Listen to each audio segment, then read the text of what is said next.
Ako ba yung gago sa hindi pagsalot sa awol ng ka-workmate ko?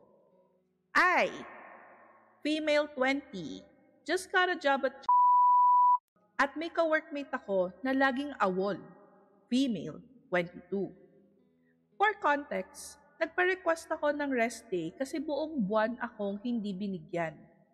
Mind you ha, ilang beses din akong binigyan ng double schedule tapos pina-extend kasi puro awol si ate girl. Ending, ako yung na-compromise nang dahil sa matagal na siya at ako yung bago pa lang, almost 2 months pa lang ako. Kagabi, hindi niya pinasukan yung schedule niya. Walang paramdam sa GC o kahit na ano. Then, minention ko bigla around 12 AM sa GC na pumasok daw ako. Nabad trip pa ako kasi parang inuutusan ako ng lahat. Pasok ka raw ngayon na. Pasok ka, wala si name ni girl. Di ako nag-reply or nag-seen kasi nasa isip ko, bakit ko papasukan yan?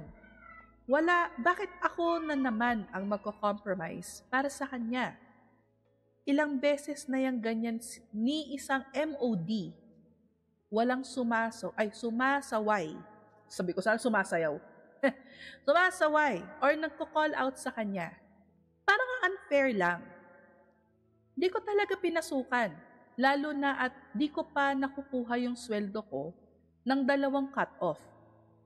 Tapos ang ending, tatanggalin na raw ako sa trabaho dahil hindi ko pinasukan at nag-awol daw ako?